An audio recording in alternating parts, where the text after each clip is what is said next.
दामाद आयोग। कल प्रधानमंत्री जी आ रहे हैं। प्रधानमंत्री जी कोई नौकरी देने आ रहे हैं, कोई महंगाई कम करने आ रहे हैं, कोई बेरोजगारी को खत्म करने आ रहे हैं, कि कल आप बिहार आ रहे हैं और आज मेरे सरकारी आवास के बाहर गोलियां चल रही हैं। ये क्या है? ये जंगल राज नहीं, बगल में मुख्यमंत्री आवास है, गवर्नर आवास है, एयरपोर्ट है। कि क्या 2005 से पहले ऐसा होता था कि मुख्यमंत्री और नेता विरोधी दल के बाहर घर के बाहर गोलियां चल रही है? तेजस्वी यादव के आवास के बाहर आज गोली चली, गोलीबारी हुई। इसको लेकर सबसे पहले तेजस्वी ने सुबह सुबह ट्वीट किया, बड़ा ट्वीट किया और बताया कि अब बिहार में एनडीए राक्षस राज है, ये जंगल राज किसी को नहीं दिखेगा। क्या कहा आखिर उन्होंने मंच से अपने आवास पर जब गोलीबारी हुई? खूब गुस्से में है, बता रहे हैं कि आखिर ऐसा हुआ, किसी ने चलवाई, क्या हुआ, क्या कुछ कह रहे हैं नेता प्रतिपक्ष, बातों को सुन। काम करके दिखाया है। आज लोगों में बेचैनी है। आप बताइए, जब से हम लोग सरकार से हटे हैं, एक काम बता दें जो नीतीश कुमार जी और एनडीए की सरकार ने किया हो। एक उप मुख्यमंत्री नहीं है, 2 उप मुख्यमंत्री हैं। हम तो पूछना चाहते हैं उप मुख्यमंत्रियों से, एक एक उपलब्धि अपनी बता दो जो आप अपने राज्य में उप मुख्यमंत्री रहते हुए ऐसा कौन सा काम किया है जो जमीन में दिखता हो या जिसका श्रेय आपको जाता हो। कोई काम से मतलब इन लोगों को नहीं है। लोग दिन भर आकर के कंपटीशन लगा हुआ है कि कौन लालू जी को और तेजस्वी को कितना गाली देता है। एक सम्राट चौधरी है, पगड़ी पहने हुए थे कि भाई पगड़ी खोल लेंगे। नीतीश जी तो पगड़ी खुलवा दिए, लेकिन दिमाग का अकल जो है सही उनका नहीं हुआ। दिन भर गाली देते हैं। क्या क्या नहीं कहा सम्राट चौधरी जी ने, लेकिन सम्राट चौधरी जी की उपज कहां से हुई? आखिरी बार चुनाव अगर जीत के गए तो कौन से दल से गए? लोग बैकडोर वाला लोग है। बिना चुनाव लड़ने वाला ही लोग गाली देता है। आप हकीकत जान लीजिए।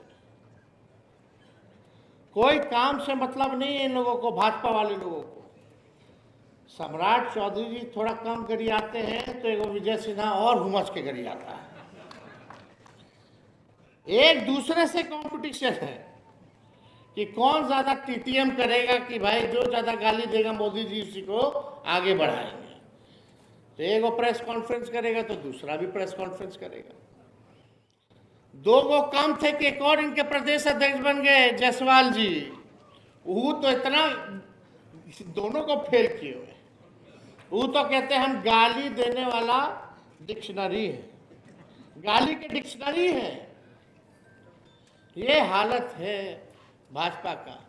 इनके मुंह से कभी भी बेरोजगारी के बारे में, महंगाई के बारे में, गरीबी के बारे में, बिहार को आगे बढ़ाने में क्या विजन है, क्या रोड मैप होगा, आज तक इन्होंने रखा नहीं है। ना ये लोग बोलते हैं, क्योंकि सोच ही सीमित है। इनको लगता है कि लालू जी और तेजस्वी 15 साल गाली देते रहो। ही नहीं पता कि उसी में 15 साल वाले में ही पार्ट थे, इनके बाबूजी पार्ट थे। सम्राट चौधरी जी के बाबूजी ने इतना गंदा गंदा गाली नीतीश जी को दिया, वो हम बोल नहीं सकते हैं, आप सब लोगों को पता होगा। क्या क्या नहीं कहा, क्या क्या नहीं उपाधि देने का काम किया। तो हम इस पे नहीं कहना चाहते। लोग क्या क्या कहते रहे, उससे जनता को कोई फर्क नहीं पड़ा। कितना भी इन लोगों ने हम लोगों को गाली दिया, फिर भी राष्ट्रीय जनता दल बिहार की नंबर 1 पार्टी बनकर के आती है।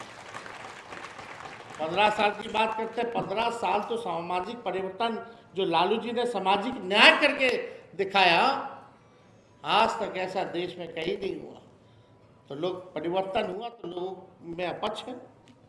जो काम हुआ सामाजिक न्याय का, भाईचारा का, मान सम्मान देने का, अंतिम पैदान में समाज को बैठे हुए को मुख्य धारा में लाने का लोगों ने, लालू जी ने लोगों को बोली देने का काम किया।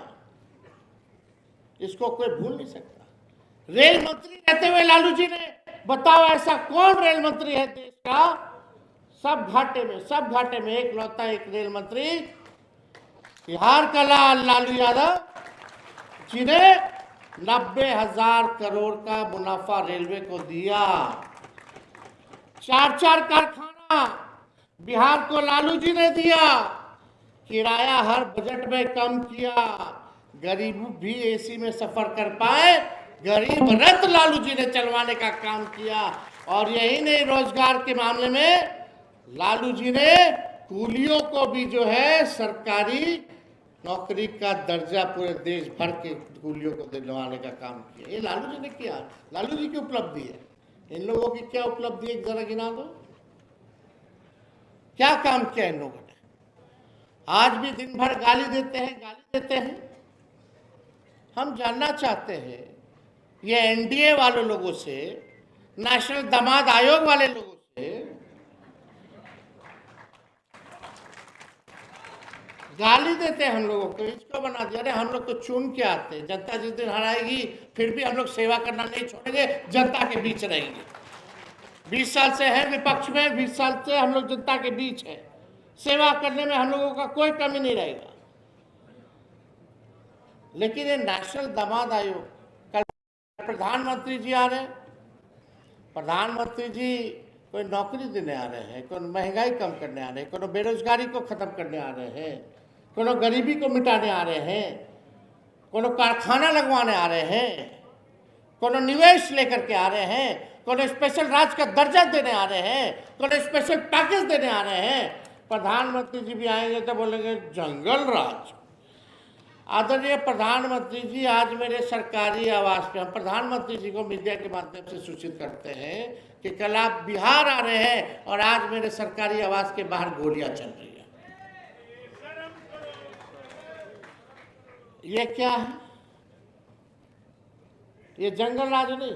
बगल में मुख्यमंत्री आवास है, गवर्नर आवास है, एयरपोर्ट है, कई मंत्रियों का घर है, उसमें जमाई वाले भी हैं, ससुर जी बगल में है, वहां भी क्या स्थिति बनी है। 2005 से पहले ऐसा होता था कि मुख्यमंत्री और नेता विरोधी दल के बाहर, घर के बाहर गोलियां चल रही होती है। 11-11 साल की, 9-9 साल की बच्चियों के साथ रेप हो रहा है, प्रधानमंत्री जी को नहीं नजर आ रहा। पटना का एसएसपी 3 बार बदल गया, एक बार नहीं 3 बार बदल गया। हालांकि सब लोग जानते हैं कि यहाँ का एसएसपी और डीएम कैसे बदला जाता है जब तक डीके टैक्स ना दिया जाए। अद्भुत है। भूंजा पार्टी वाले लोग सारे 3 लोग बोल रहे हैं, मंगनी लाल मंडल जी, सारे 3 तो सही बात है। आधा कौन है वो भी जानता है सब लोग, अब 3 तो है ही है, कोई छुपी हुई बात तो है नहीं। ये लोग क्या कर रहा है? इन लोगों का एक ही काम है कि इन लोगों को पता है कि लोग जाने वाले हैं। नीतीश कुमार जी अचेत अवस्था में, तो इनको लगता है कि ईश्वरीय वरदान मिल गया है, जितना लूट घसूट करना है करते रहो। अभी जमाई आयोग वाले